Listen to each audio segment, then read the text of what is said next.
Well, good morning, everybody. Let me turn my listen sound off real quick.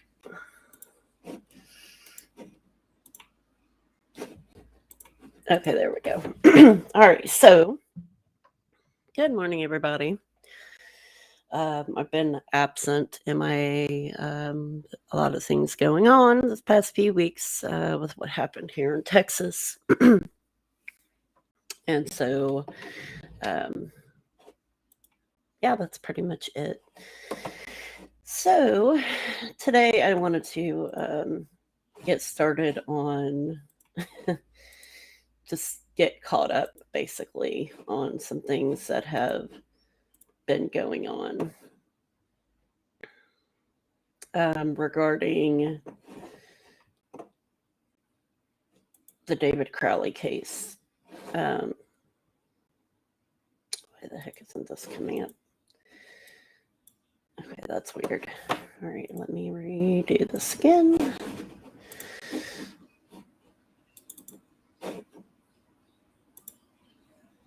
Okay, that's odd. All right, so maybe because it wasn't a large screen. There we go. Okay, so today I want to get into Crypt Rick's video, or decompression hour, as you would say. And we're talking about Sophia being on this. I haven't listened to it fully yet, so I'm not quite sure what's all on here. I usually do these blind reacted and can usually pull them apart pretty easy whenever I watch them. So give me about 2 seconds and I'll be right back. If I can find the daggum thing. All right.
All right, and we're back.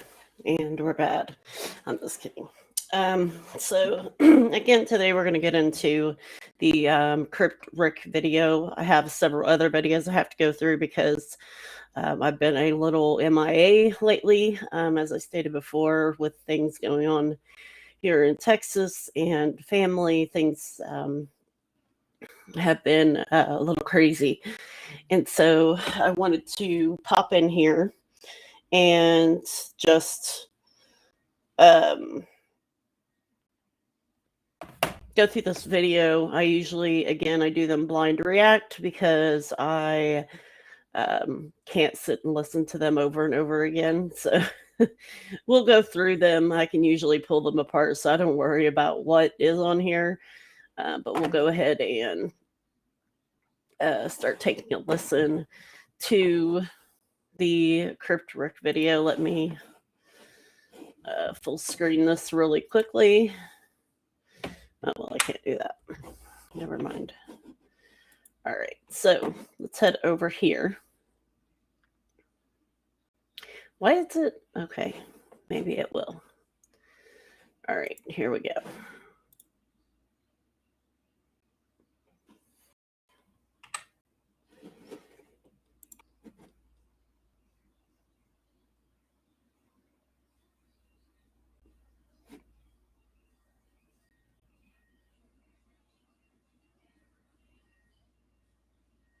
I'm assuming this is a podcast.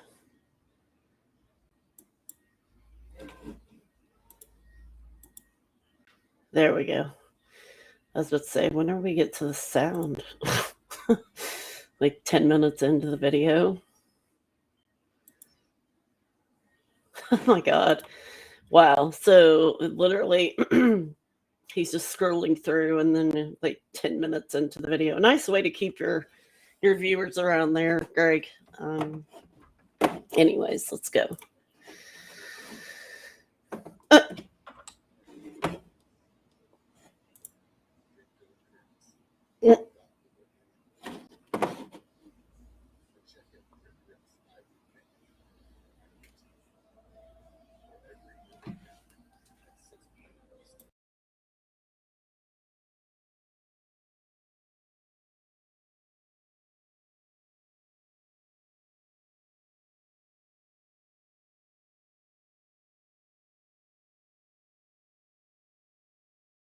Okay.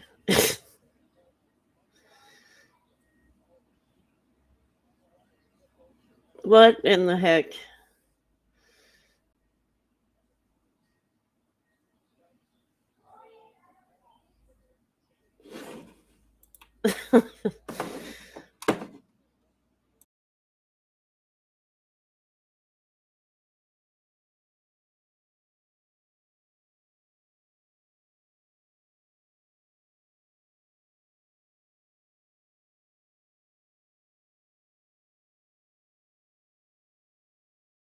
Yeah, first off, there's way too many ads there.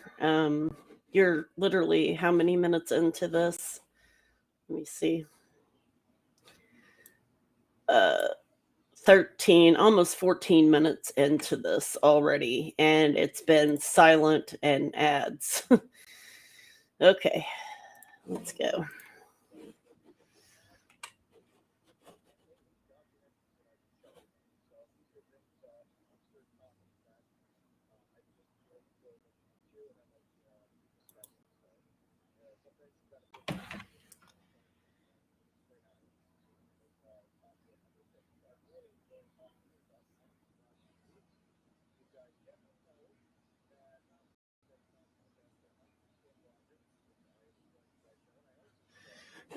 When are you going to get the actual case? Like, you can literally talk about this and other stuff.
Okay, well, let me put it this way. If you don't read the case files, Rick, you're not going to understand the case, honestly. Everything goes together, not just one thing or the other. And that's the problem with um, Greg and Sophia and Kathy and all of these other people. They want to pick and choose different things throughout this case, and it gets you nowhere. Um, you could go down 15 rabbit holes into your life, and I could come back and say, oh, well, that don't make any sense. Why did you do something like that? And that's how it goes. If you just pick and choose one thing, you're going to find 15 rabbit holes into that 15 or one thing. But if you go through the case as a whole, the case files, the documentary, journals, it all connects together, and it has a connection.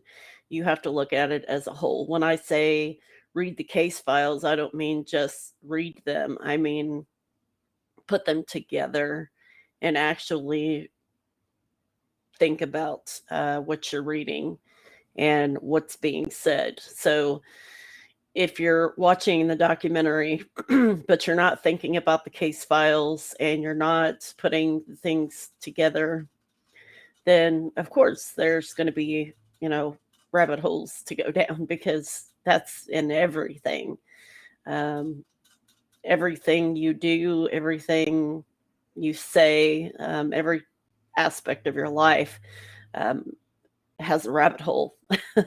But if you put it all together, it makes sense. So.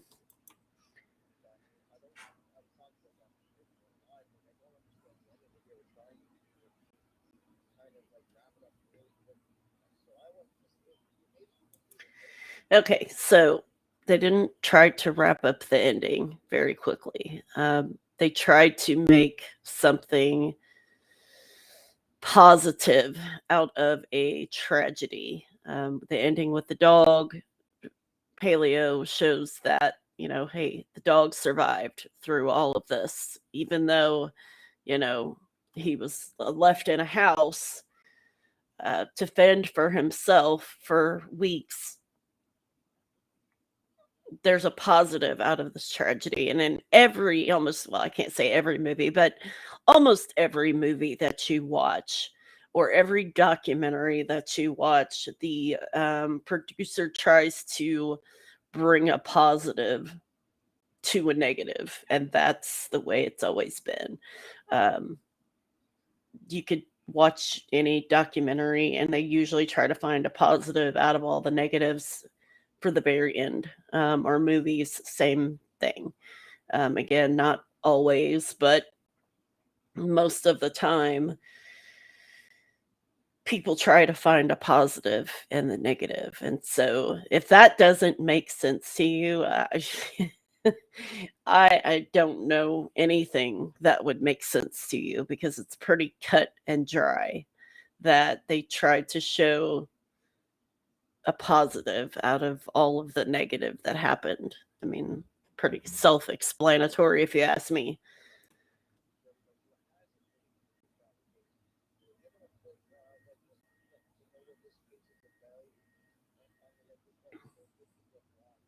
Well, there's your problem right there. You're asking the wrong person. You're asking Sophia, who likes to use word jumble and make things up as she goes along. She's one of the biggest ones that try to push a narrative. I mean, look at her record, for crying out loud. I mean, can we say more? You're pushing a false narrative. Look at your past and the false narrative that you pushed in your past. You want to talk about, conspiracies and rabbit holes and what makes sense and what doesn't. Let's talk about, your life then, Sophia, if you really want to go there. What made you do what you did in your past that gave you the record that you have. It's just, we could go down that rabbit hole for days. There's so many people.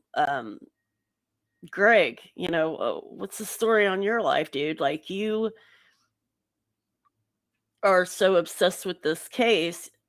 You're married. Like, what does your wife think about you spending so much time with Sophia and Catherine and being online and like so obsessed with this case that you make like 10 videos daily about it? Like what rabbit hole can I go down in your life? Crypt Rick, what rabbit hole can I go down in your life? I mean, we all know everybody has some kind of rabbit hole, but y'all kind of make yours pretty clear online. So,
oh, Sophia, Sophia. So, and here is where the misinformation comes in.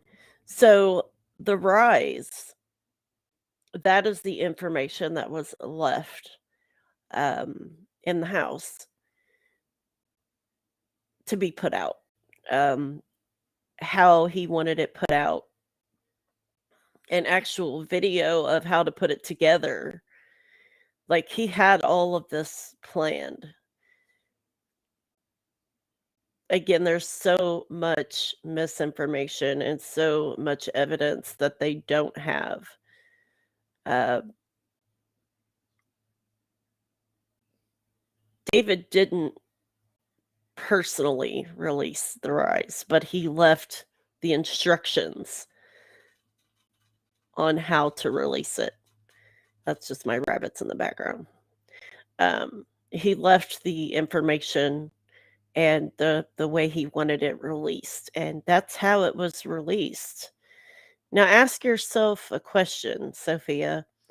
If David was going to release this himself on January 1st for free, why would he leave instructions for someone else to release it? I mean, hello, it's why would he leave instructions for someone else to release this if he was going to do it himself? Kind of makes no sense, does it?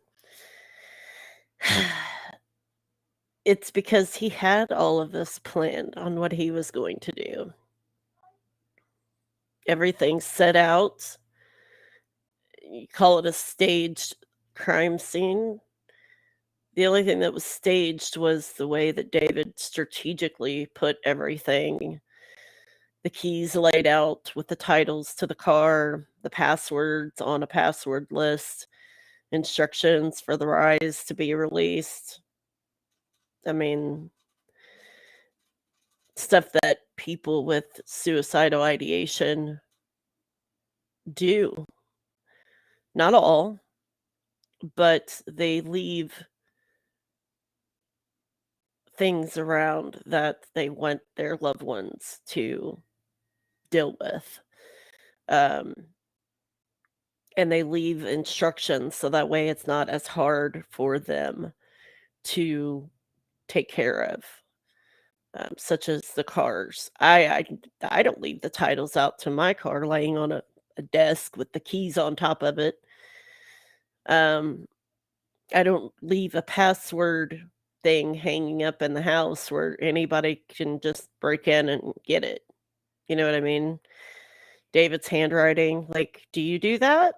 Ask yourself that question. Do you write your passwords down and hang them on a board for people to see?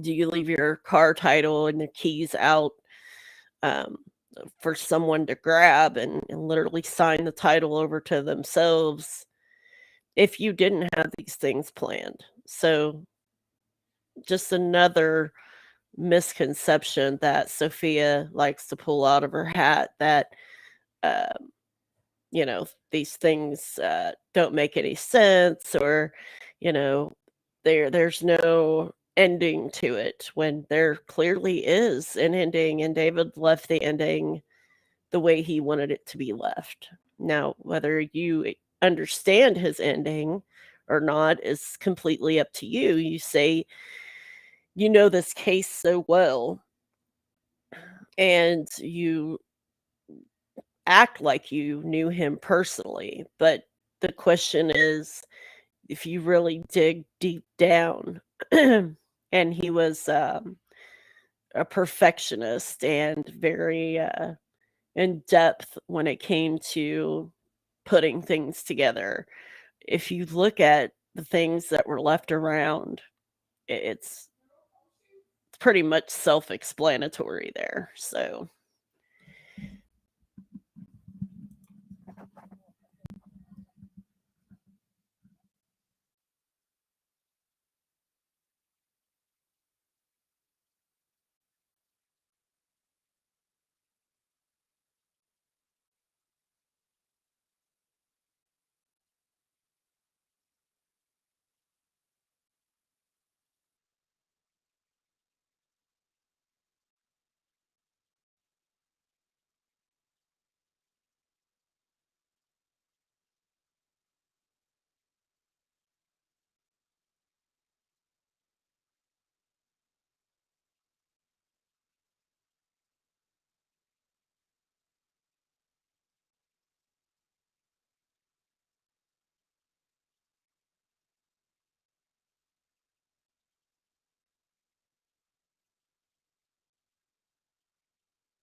okay, let's go here. Let's go here.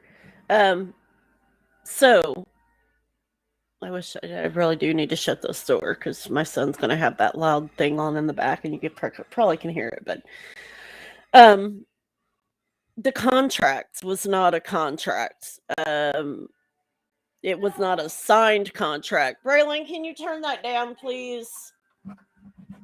Hold on, let me shut this door real fast. Braylon, shut my door. Braylon, Braylon, should come shut my door. If you're gonna have that up, shut my door. All right, so um, there was no contract. Okay, there was um dealings or talking.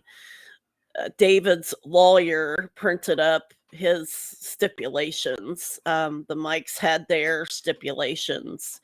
or whatever you want to call it. They literally said this, okay? The mics literally came out and said there were verbal communications regarding this, but there was not a contract, okay?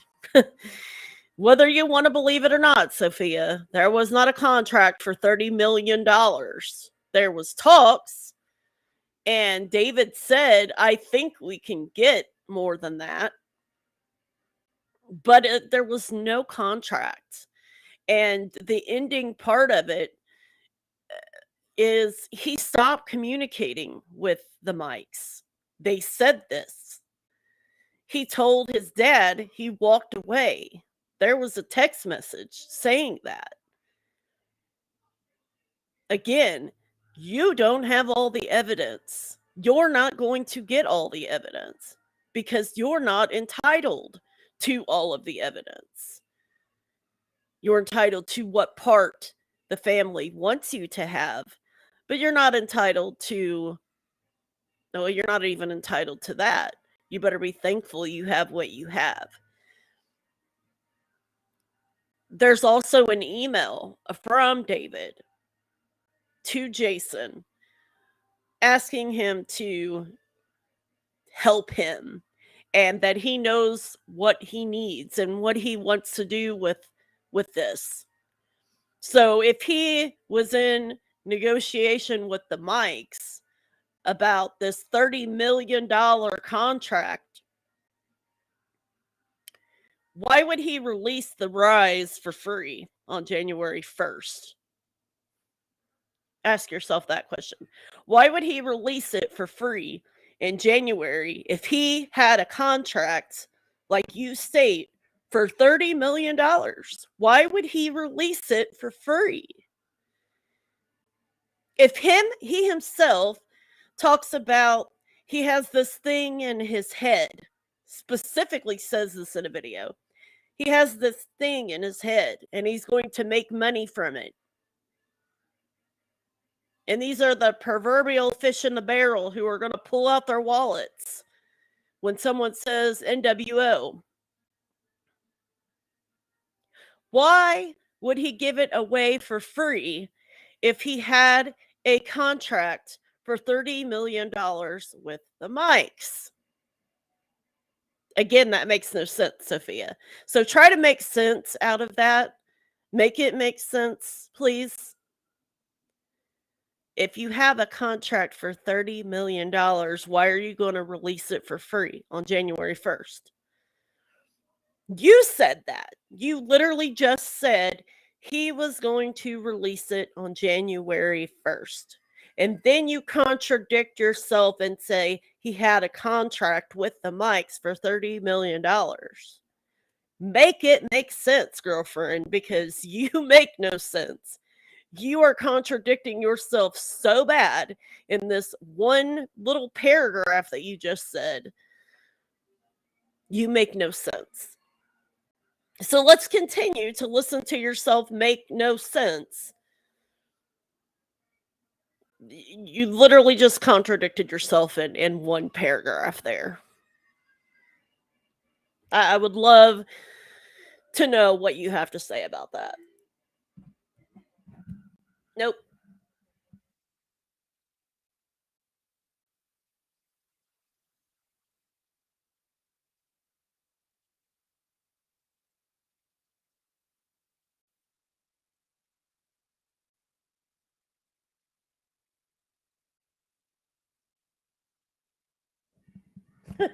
AMC. AMC is American movie classics. Okay, it's not your new generation stuff. Sorry, Sophia.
Okay, let me ask you where that doesn't make sense, because you literally have a bong in the bathroom. You have fuzzy sticks that cleaned out that bong. You have pot on the dresser. You have a grinder. Okay. These people laid deceased for weeks. Okay. Your body can't metabolize something like, maybe he smoked it right when he died. So his body didn't even have enough time to absorb it and to metabolize it like you would when, you know, when your body is alive. There's so many different things that could have happened. Weed only stays in your system for so long, and it stays even less when you die. So again, you need to understand what these toxicology reports entail. I know she hasn't spoken about the shrooms yet, but psilocybin is not a um it's not in your normal postmortem toxicology report. Okay, it's not, they don't even test for it in a toxicology report. She talks about amino acids and that it didn't show up in amino acid. Honey, amino acid is your body vitamin levels, your minerals, your amino acid levels in your body. Okay, it doesn't mean there's psilocybin in your in your blood. It has nothing to do with that. Amino acid is your vitamin D. Did they have any deficiencies that caused their death? Did they have anemia? Things like that. That's your typical post-mortem. They're trying to find and rule out reasons for your death. So no, they didn't die because they had a deficiency. No, they didn't die because they took a handful of oxycontins. No, they didn't die because of their alcohol level, whatever the case may be. Amino acid has nothing to do with anything that Sophia was talking about. If you look up amino acid, it's your the minerals and vitamins in your body. So she's typically like, I don't even know where or why she thought. I mean, I guess maybe the blind followers would believe that amino acid had something to do with shrooms in your system. But those with clear, uh, you know, common sense would know that it has literally nothing to do with that. Nothing to do with shrooms. So they don't test for shrooms in a post-mortem test. Um, there's several things that don't come up in a regular drug panel. Several drugs that don't come up in a regular drug panel, including several opiate medications. I'll take one for instance. Um, Suboxone and Subutex does not show up in a regular opiate drug panel. There has to a special test has to be done. I know this because I took Subutex for a few years, and when they did, drug screenings or whatever, it would never show up. And I asked, well, why doesn't it show up? And they say, well, because it's derived. And it has a longer shelf life, I guess is what they would call it. But there's several types of drugs that won't show up on a postmortem. Marijuana, yes, it will show up.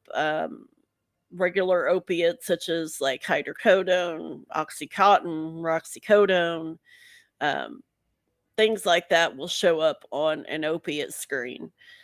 However, again, we're talking about people who may have taken this shortly after they died, where their body didn't have enough time to produce or process um, these chemicals that give you a positive outcome. Um, we know that David smoked pot regularly because he says it in his journal. You want to talk about his journal, and his journal giving this insight into his life, but you want to leave out the parts that don't fit your narrative. Parts where he says he's going to in the summer a pothead, um, that he enjoys smoking weed and he enjoys how it makes him feel and how it relaxes him. Um, there's several parts in the journal, but you don't want to pull those out because it doesn't fit your narrative. The parts where he talks about Rania in a very bad form, you don't want to talk about those. You want to put a narrative on it that says, "Oh well, people call their kids little shits all the time, but they don't call them, a cyst and someone that ruined their life and an unwanted pregnancy and how they ruined your newlywed life." You know what I mean? It's pretty self-explanatory. Yeah, maybe he was trying to build that relationship with her, but those he even says that, 5 6 years later, I don't have the journal in front of me, so I can't quote the years that he said, but he said he still felt that way, all these years after that she was just it was a burden for him to wear this new dad smile. You know what I mean? But those are things that you don't want to put in because they don't fit your narrative. So let's continue before I get off course.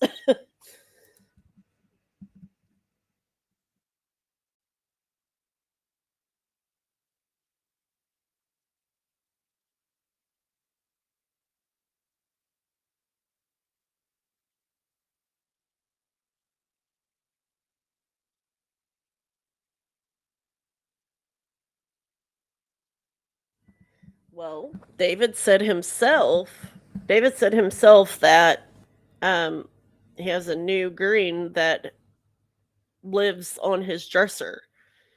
Like that's literally in his journal. His words. He says that he has a new green or something like that occupies his dresser, the top of his dresser. So it's usually there. His wording, his own words, he says that it currently lives on top of his dresser. So you're taking his own words and grinding them up and throwing them out like they don't exist. So again, with the drug test, like seriously, you need to go talk to someone in toxicology, and someone who deals with postmortem drug testing and how it works and how long it stays in the body because you sound really ridiculous.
Oh, God.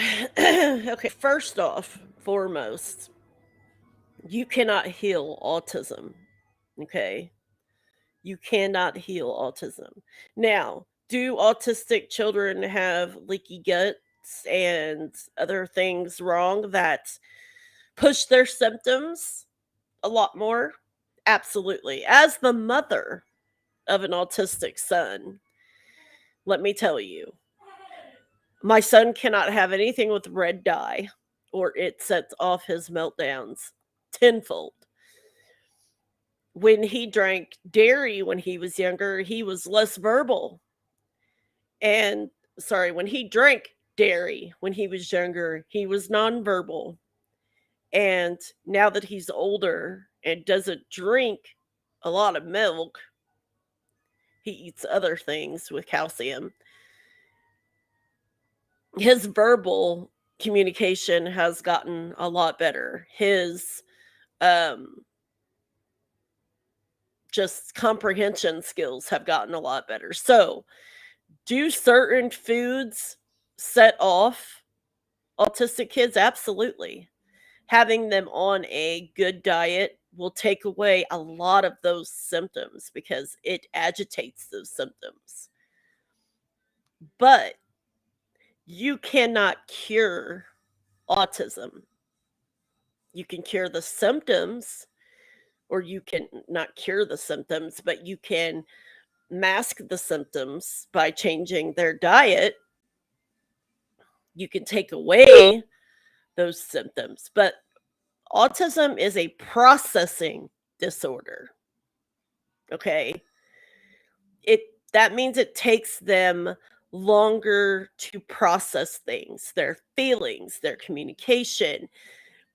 When you have a leaky gut, that takes longer for that to process because they're more worried about their body trying to process things, and they have a upset stomach, or they have, constipation or whatever. Their mind is on one thing at a time. And if they're constipated, their mind's going to be towards that and not able to process things quicker than they would if they weren't, stomach sick all the time. Or the same thing with red dye, setting them off and having meltdowns. They're more worried about calming their meltdown than processing their communication or their emotions or anything else that we process normally as non-autistic people do. That's the thing that and you coming out and talking about autism, saying someone cured their child again, I don't care who you are, you cannot cure autism. It is a processing disorder. Understand that. It's a processing disorder. You can mask those symptoms with a better diet, but you cannot cure it. It is the way their brain functions. It is a rewiring. Just like when you break a bone in your body and your body heals itself, the brain does the exact same thing. Someone with brain damage, their brain rewires itself to be able to process things as it normally would, but it's going to take a different route and it's going to take longer for them to process. And that's how autism works. It is a processing disorder. It's not a leaky gut or disorder. It's not a meltdown disorder. It's not a child acting up disorder. It is a processing disorder, and you cannot cure it. You cannot cure the way the brain is wired. You can't go into someone's brain and rewire it to someone who's not autistic because you don't know what you would mess up in their brain trying to rewire it. I mean, you can't do that. I'm just saying. So bringing that up, sorry. Camille was, loved her job and she tried to help her child, but you can't, again, you can't cure autism. You can't do it.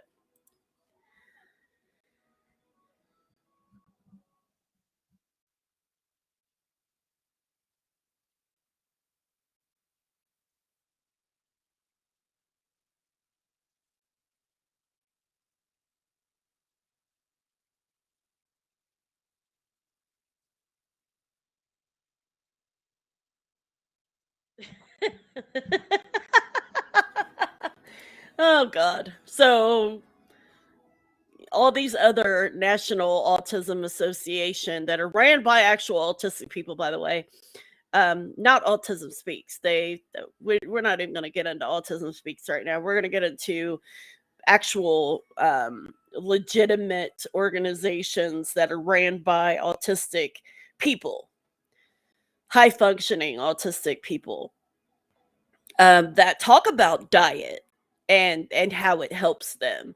Um, this isn't new, and this wasn't new back in 2015, that a diet can help autistic people. This isn't new news, okay? This has been known. My son was born in 2011 and I knew this. Now, whether she just found that out in 2015, that, a diet would mask these symptoms, it's not going to cure autism. Again, it's a processing disorder. Rania was more on the higher functioning because she was able to communicate her wants and needs and emotions regularly, um, to them. There's video of her doing this. Daddy, daddy, like my son never did that until he was like 9 years old. Hey, look at this, look at this. And so you could tell she was more on the high functioning end of the spectrum and able to communicate those things better. And so putting her on a diet that would help her process those things better, of course she's going to look like she's a cured child because she's on a diet that is not curing, that is masking those things and making her feel better. She's able to process communication and things faster. But again, holistic doctors and all this coming up dead. Where's your proof of this? Where's your proof of this? Just asking, where's your proof of this?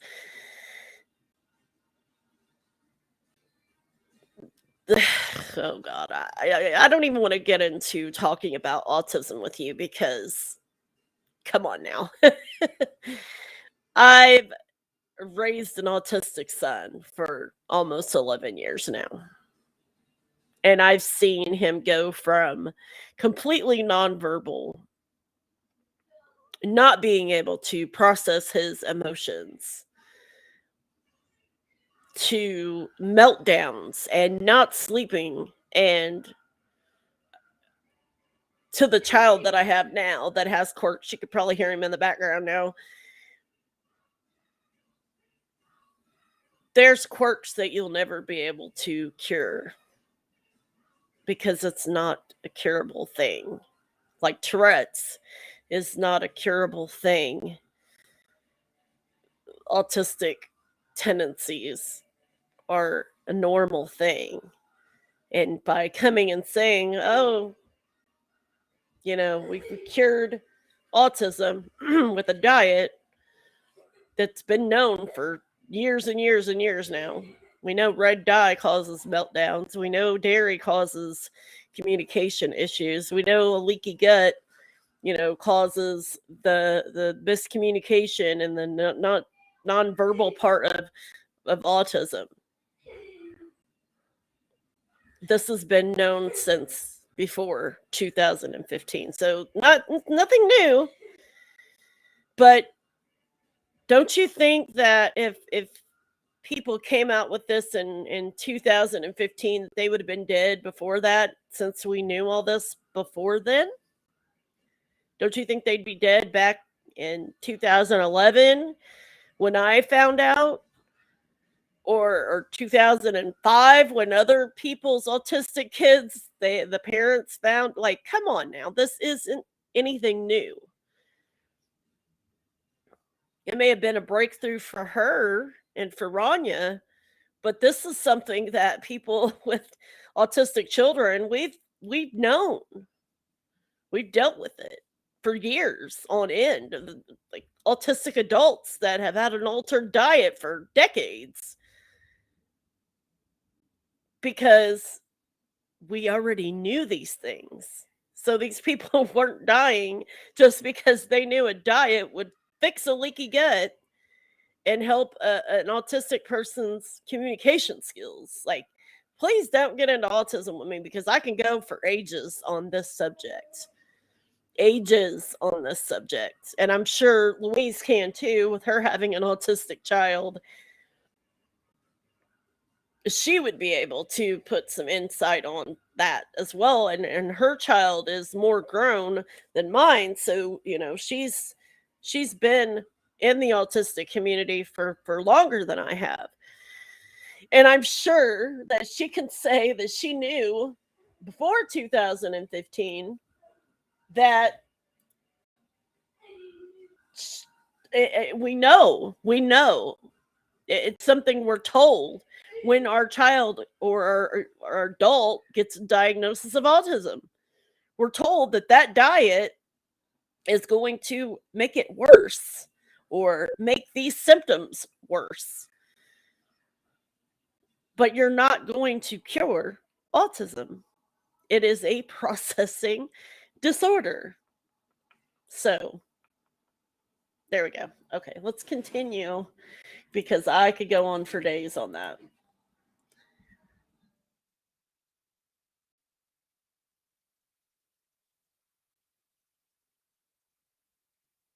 Oh God.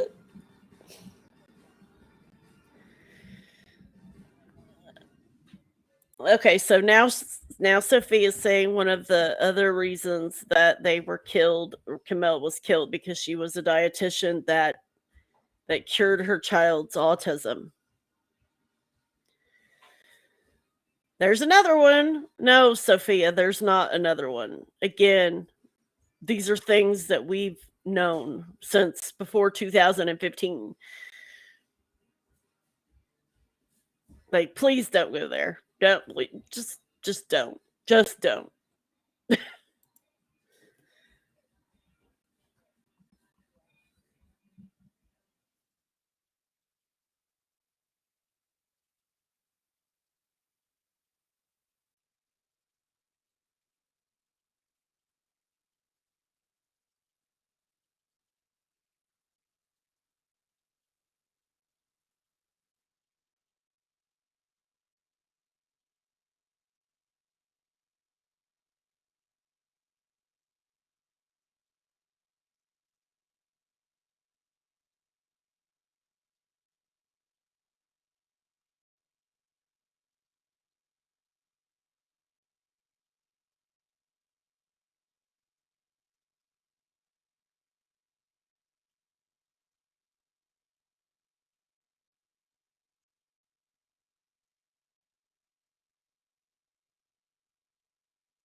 The documentary was not to solve the case there, dear. It's just to give an insight into David and Camille's life. That's what it was to show what he was doing, um, the insight in their life. I think they did a pretty good job, honestly. I didn't get a sick feeling. And even before, I was in the Justice for David Crowley group. And I was on the fence about the case.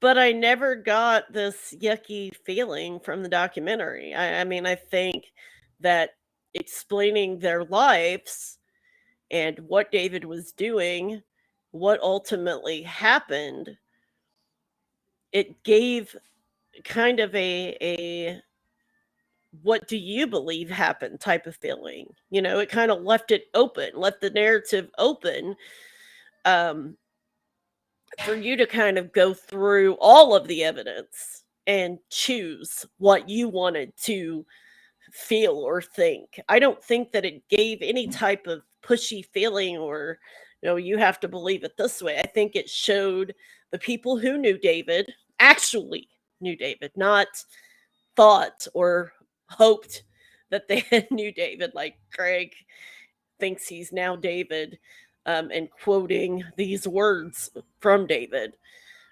He talks about obsession later here in this podcast, which I think is funny. But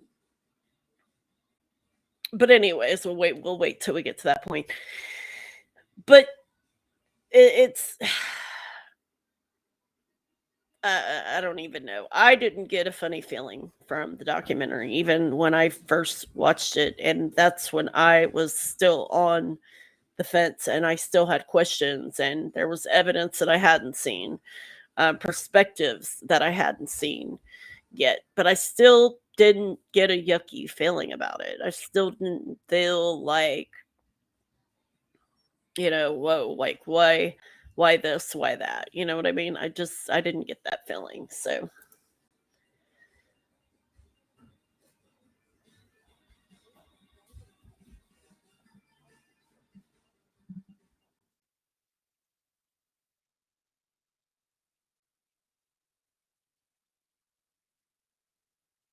I honestly I think it did. I think it did answer quite a few questions, honestly. The perspective from the friends who were around him, the perspective from the family that was around, how they acted in those final days, how they secluded themselves in those final days leading up to the murder suicide. Um, the families, part of their evidence that they have that you don't have, um, things that were said specifically to the friends or the family or whatever the case may be. I think it explained a lot, honestly. It gave an insight into their life. It gave an insight into the road and the mentality part of David. Adding the journal on top of it. Well, let me tell you, the journal, man.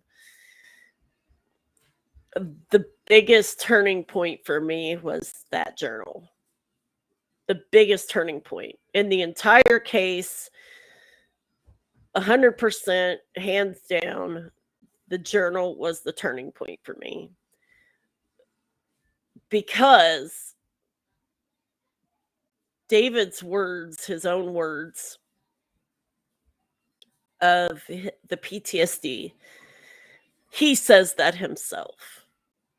David Crowley says himself, his own words, that he's self-medicating the symptoms of PTSD. I mean, it's there. The fetal position in the bathroom, you know, those are symptoms of PTSD. The feelings of him putting himself down, you know, them talking about earthly other worlds and the videos that came out. We need to go somewhere not of this earth. It's all very self-explanatory. It's common sense. And if you take David's own words from the journal, not just the parts where he's trying to build himself up. Now, is anyone with depression, anyone with PTSD, anyone with anxiety disorders can vouch for this. I'm being one of them that's on medication for depression and anxiety. I can say for 100% fact, there's times that I feel great. My medicine is working the way it's supposed to. I feel like a great person. I have all of these ambitions. I want to do this. I'm going to do that, you know. And then 2 or 3 days later, I'm back down. I don't want to move. I don't want to talk to nobody. I want to hide in a corner. Everything that I said 2 or 3 days before has completely disappeared. I don't feel that way anymore. I don't have any ambitions. I don't have anything that I want to do. And again, anyone with true depression or PTSD or anxiety can tell you the exact same thing. You have your days where you feel amazing and you have all these ambitions and you have all of these things you want to do in life. And then you turn around 2 or 3 days later and nothing. Give me high 4. Oh, okay. High 4. All right. Good job. He tucked his thumb. He's like, give me high 4. But again, anyone with depression and PTSD, anxiety disorder, we have all found ourselves in that fetal position that David talked about. We have found ourselves putting ourselves down, that we are just useless and we don't matter.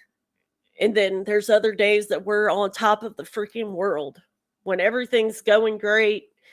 We have dreams and we want this to happen and we want, all of these things to happen, and we're going to write about it because we feel happy that we're trying to accomplish these things. Again, 2-3 days later, we're right back down in the fetal position that David talked about. So again, anyone out there with depression, PTSD, anxiety, you know what I'm talking about. You know that fetal position that David was talking about. You know the putting yourself down that David was talking about. You know those high moments of ambition and dreams and happiness that David was talking about. We know those. We know those. And again, that journal shows his PTSD. Look at the statistics of soldiers that have PTSD and what happens if they're not getting proper medication or they're not taking proper medication. They're not going to therapy. Look what happens to them. They don't make it. Their families don't make it. Statistics, numbers are there. You just have to find them and look them up. I am 41 and I grew up with David's generation of people of Iraq and Afghanistan and Desert Storm. When I graduated, well, not when I graduated because I didn't graduate until 2009, but when I was supposed to graduate with my class in 99, the friends that I grew up with, all of them went to war in Desert Storm. I hung out with the ROTC kids, the soldier kids back in the day. And so they all went off, and when they came back, they were completely different people. They had their times when they came home, and we all went out their leaves and they came home, and then they were sent back. And each time that they left and came back, they were different and more different and more different. And you could see it in their eyes. how different their perspective was. And several of those friends are not here anymore. Several of them committed suicide. Several of them overdosed. Several of them are in jail. It's numbers. Numbers. A lot of them, they couldn't say they had PTSD from war while they were there because it's not something you want to do. You don't want to leave because you had PTSD. It doesn't look good on you when you're in the Army or the Marines. It doesn't look good if you have a mental issue and you have to leave because of that mental issue. You don't want to be discharged because of that mental issue. So what do? Or what are you told to do? You're told to stick it out. And you stick it out. And you go numb to those things. That's where PTSD starts. Then when you get home, you go to a doctor's appointment, you start talking, everything starts coming out. You get a diagnosis of PTSD, but once you're out and you've already got your rankings and you've already got your medals and you've already been you've already left your term of service. But then by then the time that it's over with and you've already dealt with and tried to hold in all of those feelings, that is when it's worse because you're just continuously going on and on and on and on and not dealing with these feelings and waiting, and it makes it worse.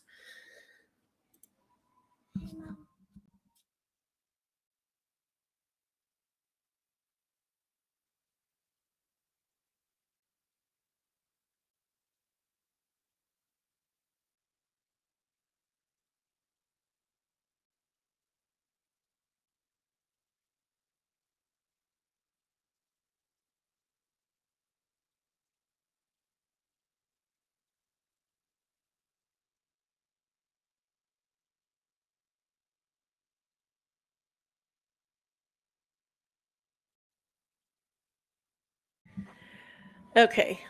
I don't believe that it's fair telling. I just think that the way the documentary and the way several people kind of interpreted what had happened was that it was a pact, that they did this together. And Camel's family, I don't know what to say, what they believed or what they felt, but they didn't want that pushed. You know what I mean? They didn't want that out there. And it's their choice for what they wanted put out there. I don't think that they were trying to hide anything. I think that they just didn't want that there. And it's totally up to them. You know, it's up to them how they wanted or what they wanted to portray. They didn't want that out there that their daughter had a pact to kill her daughter. You know what I mean? It's their decision on what they want to put out, not yours and not anyone else's, not the producers. Maybe they didn't want that out there. They didn't want the world to think that their daughter did this. And that's maybe the way that the production was going, because several people said they had to have been in this together. And they didn't want it that way. And it's completely up to them on what they wanted to put. You can put it any way you want. But if it's going in a certain direction, they didn't want it out there that way. it was several people said that knew them, and maybe that's why they felt that it would go that way, or people would think that, and so that's why they wanted stuff taken out. So before you jump in and say, oh, well, it's kind of telling. They didn't want any of this stuff out, to be honest, because there's a million cases like this, and you picked one to throw a narrative into. For how many years now? Like, there's so many cases, there's millions of cases like this that somebody goes crazy or clicks or whatever and does what they do. I put a clip up in the group several months back about the father who killed the disabled girl and his kid's mom, and the son survived. And the dad told the son to go and run around the house saying Allahu Akbar. It's a thing that people say when people die or going to die.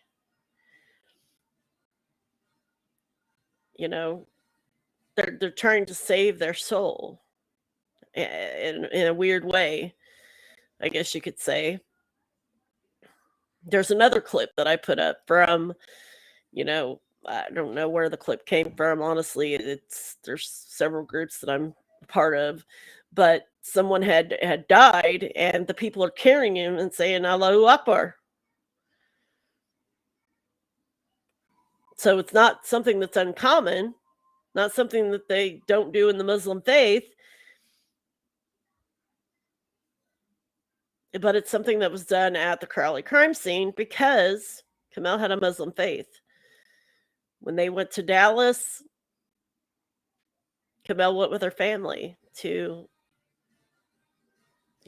with her Muslim faith. You can have a faith, you can have a religion, but you can still have a spouse that has a different religion that does things. And if David wanted to honor Kamel's faith and put God as good on the wall because it was her faith to save her soul. The same thing with the Quran there. Kamel's Muslim faith. I don't think it was a parting shot at all. I think it was something that they do in the Muslim faith to honor their loved ones. It's just, that's the way it is. Not talking about the guy who murdered his wife and his disabled child and tried to kill the son and had the son running around saying Allahu Akbar. It's still in their faith, whether it's a bad thing or a good thing, or when if someone that's passes away of natural causes, or a husband snaps and kills his family, or a wife snaps and kills her kids, they're still going to have that faith of they're going to send their person that they killed or the person that died to God or to whoever they believe is this higher being. So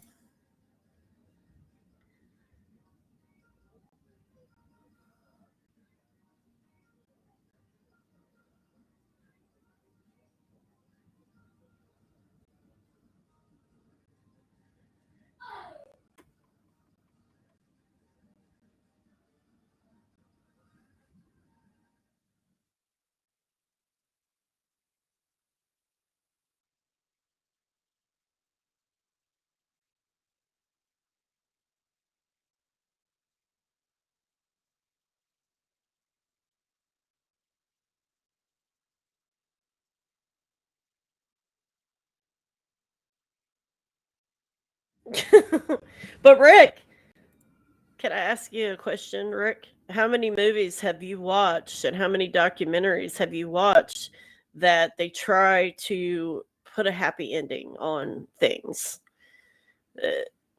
Lots. and they did the same thing here. I don't think that it was rushed. I think that they needed to find something, but I don't think it was rushed, and I don't think it was a bad thing. I think that everybody wants a happy ending, I guess. Everybody wants a good ending. And the only thing good out of this tragedy was the dog still being able to survive through all of that. And so I don't think it was rushed. I don't think it was unthought about. I think it was a good ending to a bad tragedy, honestly.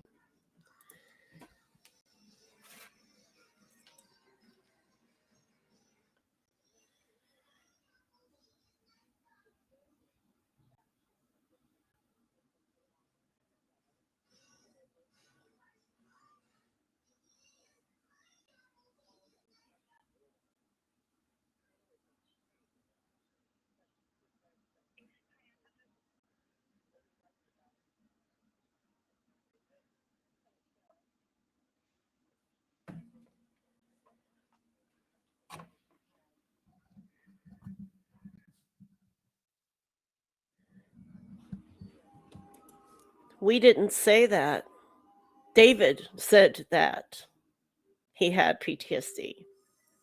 Not everybody said that. We didn't say that.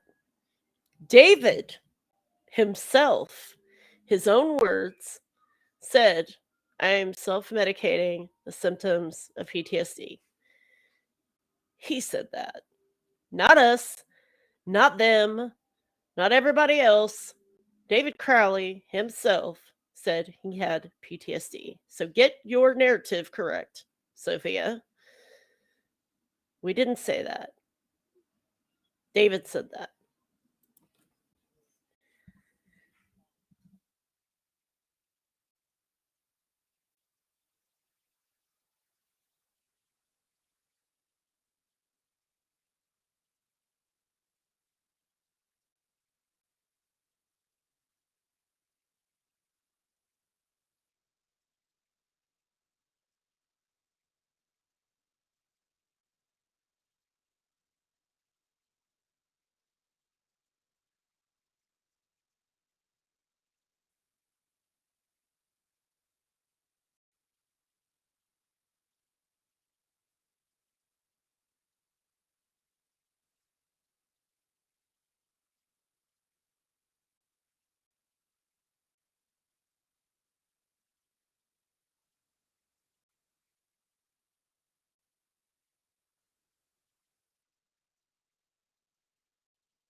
And did you ever ask yourself that maybe the way he tried to write it and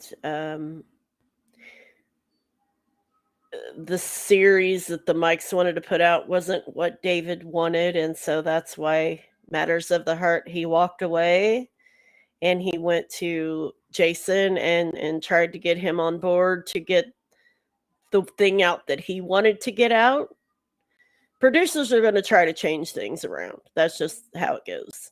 Any movie, any actor, anybody who's writing a movie knows that if somebody else is involved, they're going to put what they want to put in it because they're the one who is buying it. They're the ones who want to portray it this way. And David probably didn't want it. He wrote the script for it. He thought about it. He said, I don't really care for this. It's not what I wanted. And so he walked away. Matters of the Heart, I guess. Went to this Jason guy, which is the email that was written days before the murder suicide, and said, hey, you know what I need, you know what I want, so on and so forth. So I mean, it's pretty self-explanatory. Pretty self-explanatory, if you ask me. Hey, Louise, I just now seen your your comment. Let me see. How do I send you the thing? Are you serious? It's not coming through. So somebody's been sitting in my chat for I don't know how long. Hold on, let me. All right, there you go. Oh crap. Okay, are you there? I don't know. Can you hear me? I can hear you. I've just had to try and get like savvy and find a way to get in to get your attention because I'm like I can't hear anything. I can hear you talking, but I can't hear a clip. I think you might be playing a clip. Oh crap. Okay, let me know if you can hear this. Hold on.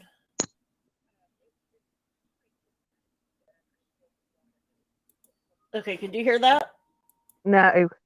That is weird. Okay, let me see something really quick because I clicked the little thing, like when you share the audio, the system audio. I did that. That's so weird. I think sometimes you have to keep doing it. I don't know. It seems very temperamental, but yeah, I just wanted to try and get your attention. A little upset I can hear that. Yeah. Okay, perfect. Okay, yeah. So that was the problem.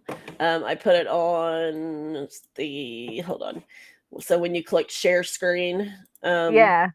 I clicked window because you can do entire screen window or Microsoft Edge tab. And the window doesn't have the option at the bottom for the audio. And so no, I just was trying to think how I could get you. I tried pranking you. So now I'm gonna have to go back. I'm gonna have to go back and do this whole damn thing. Well, at least I got to you sort of like I got to you as soon as I got home and I saw that you were live, and then I tried to get you on the window. Well, I mean, this video talks about so freaking much. Sophia going on and on about autism and how these holistic doctors were knocked off in 2015 because of this diet thing that came out. Like we've known, like as autistic parents, we know that diet will change our kids' behavior. Yeah. We know that if you take dairy out of an autistic child's diet, they're going to be able to communicate more. We know if you take red dye. Yeah. There's certain additives. We've known this. We've known this for so many years. It's not just 2015. Like my son was born in 2011. He was diagnosed at 2 years old, and I found out then that diet will, mess with there's absolutely loads and loads and loads and loads and loads of studies and all sorts of things, people's experiences where they've, and it's not always just the gluten and the dairy things. It's not additives, preservatives. If you are just feeding like chicken nuggets and things like that, it's full of processed crap. And stripping out like cola and things like that, and sugar addictions, and all these things can have it's a fascinating subject. Definitely. Just working out all the things that go on inside your body and how it becomes like an addiction, and your body craves on these things, and it has these negative impacts, and you can reduce a lot of behaviors and things by changing what you are putting in your kids to eat. Absolutely. You can work through the fads and things with the textures and the rigidness of diet. A lot of kids, they say they'll only eat certain things, but again, it's something that you work on over a long period of time to expose them to different things and not sort of fall into that trap of just having the beige diet. Right. But you can't cure autism. And I get it that maybe it was a breakthrough for Kamel to say that, she cured Ranya's autism. You can't fully cure autism because it's a processing disorder. You can just reduce some of the reduce some of the traits. Yeah, You can absolutely. reduce certain things, but you can't take the autism away.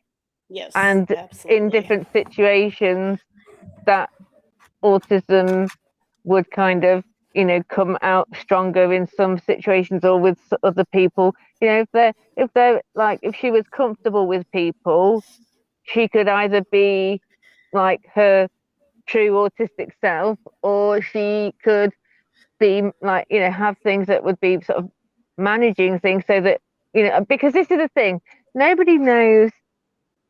So, and it's no one's business either to be putting like Ronnie under a spotlight and Right. looking at her behaviors and like coming out with opinions. It's no one's business. Yeah, But they could absolutely. have found things that helped. It could be that she was, she could be very defiant, maybe, or she could be rigid. Nobody knows. It's nobody's place to be like sort of putting her under a microscope and deciding things. But Yeah. obviously, Kamel and David sort of went on their own path of research and found things that helped with whatever they were struggling with, or what Ronnie was struggling with, because you don't know who was struggling. Ronnie could have been completely happy, but the challenge, she could have had challenging behavior, but that's challenging for the people who are dealing with it. It's not necessarily challenging for the person who's displaying it. Right.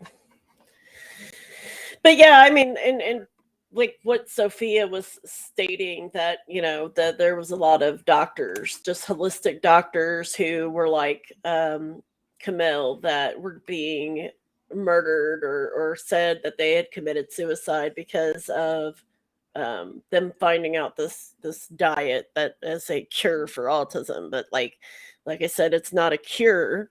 There's No, not a cure. definitely not. But And the thing is we've as known that well, for years. Don't you think, yeah, like, doctors, these holistic doctors who were around decades ago, who knew about diet being, a mask for autistic tendencies and quirks, like, don't you think they would have been knocked off like years ago? exactly. Exactly. I But mean, she's like, you're well, always that's going to have another this thing. battle, because you've got sort of the holistic angle, which is sort of more hard work in the short term, but better payoffs in the long run. Or you've got the short term fix of pharmaceutical pop pills and medication down them, and try and don't deal with the actual problems. Yeah. Or the holistic way of dealing with the behaviors and the diet, and seeing changes over a longer period of time. Or you can go for the quick fix and just medicate, because Yep. it's hard work when you've Yep. got challenging behavior. Yep. And I mean, that's a lot of people do with autism. It's, here, let's medicate them because we just don't have time to deal with it. Mm. And then there's the parents And it's who, hard because they are strong. oh yeah. I've been on the receiving end of a few right hooks and headbutts and things and Oh stuff in yeah. the time. Haven't we But all? but we've worked at it. It's a form of communication. Yeah. And Autistic parents are a different breed. We have a strength that no other parent has. When it comes yeah, to physical blows and mental blows of I hate yous, and we're a different breed of people. I mean, and it's yeah, just, you talk about the autistic community. I mean, there's a bond out there, and we all share it as autistic parents. And like I said, earlier, I didn't want to get into the whole autistic conversation because, like, I could go on forever, you could go on yeah, forever. But yeah. like Sophia's comment about holistic doctors being knocked off, I'm like, honey, holistic doctors have been around for decades, and we've known about this diet change. They would have been knocked off decades ago if that was the case. And she's like, oh, Yeah. well, that's another one that I see why Camille would have been killed. Well, this is the That's thing, though, isn't it? It's like literally every single thing, according to them, is all conspiracy. And, oh yeah, like, yes, there are some things, and there are people that do get bumped off for things. No one's denying that. But not right. every single thing is a Is a conspiracy, conspiracy. government hit, family assassination or whatever, because Right. this is the thing, with all of this stuff that they keep on parroting, is they don't even know who they're making accusations at. They just make accusations at everybody, from the family to the friends to the professionals, and then they're all sat around there gossiping as though they're experts. I mean, we talk about things, but we provide sources and evidence and facts. They just sit around and gossip and speculate, and this is why none of their stuff will ever get taken seriously by any serious professionals, because they've got nothing to back it up with, just their opinion of, well, to me that's weird, to me that's very strange, I don't understand why they didn't like take samples of the dog poo and test it for what?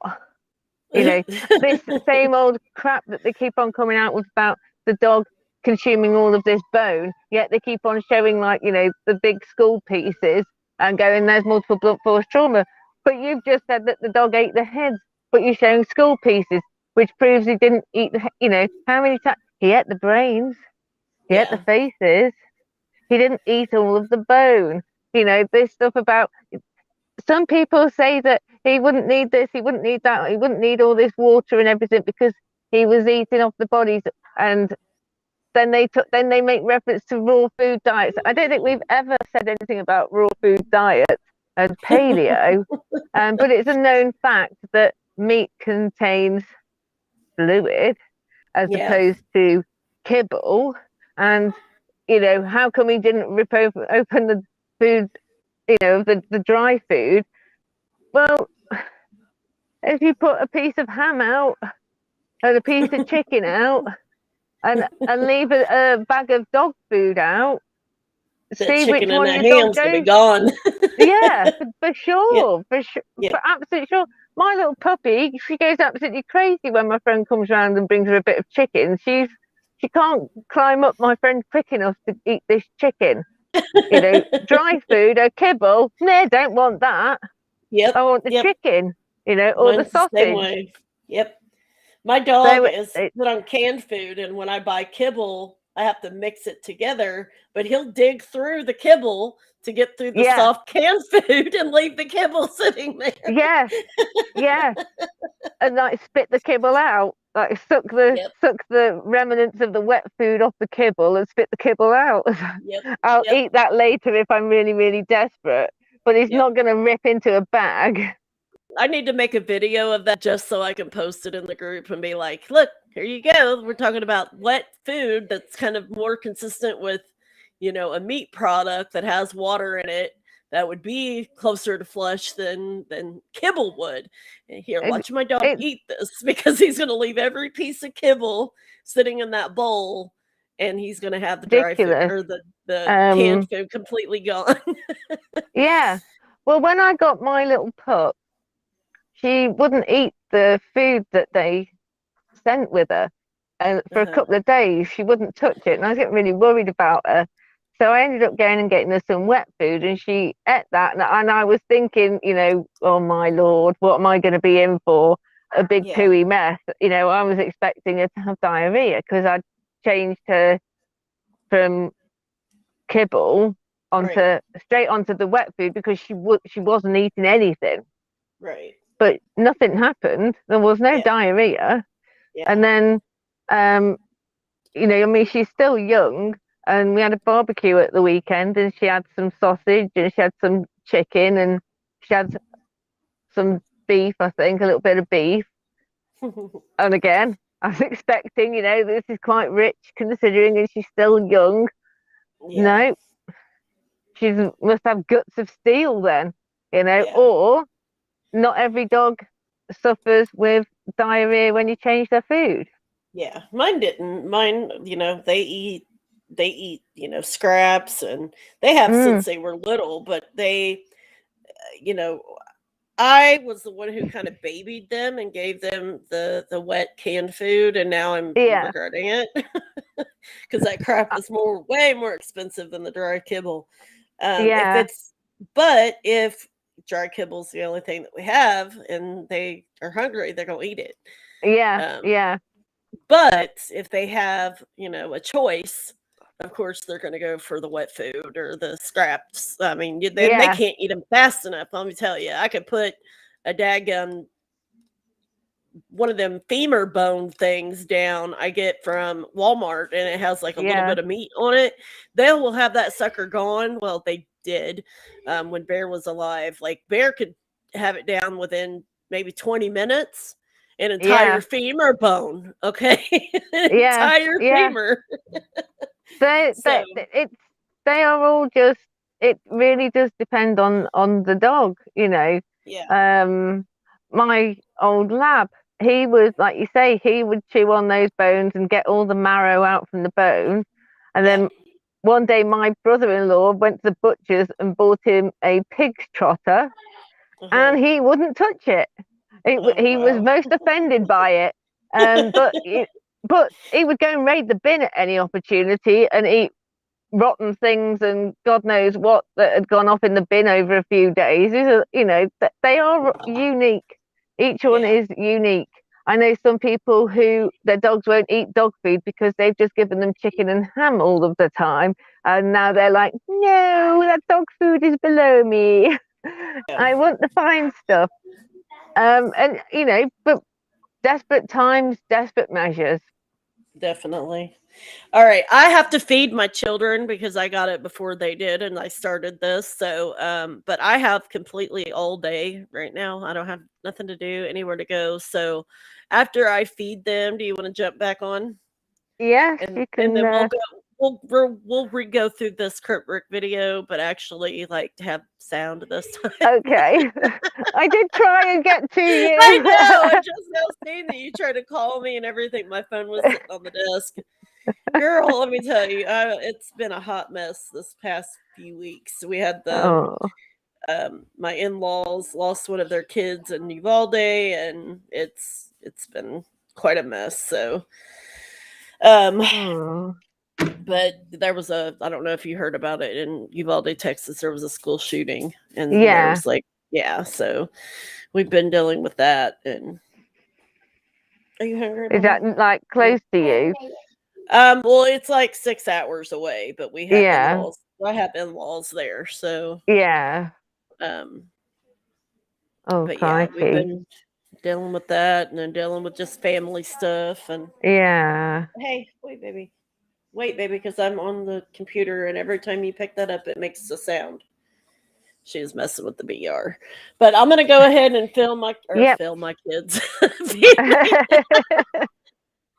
Oh God, that's so bad. All right, I'm gonna go feed my kids, and then I'll leave everything up so that way we can just hop back on here. Okie dokie. All right, dear. I'll talk to you here in a bit. All right then. All right. Bye. Bye.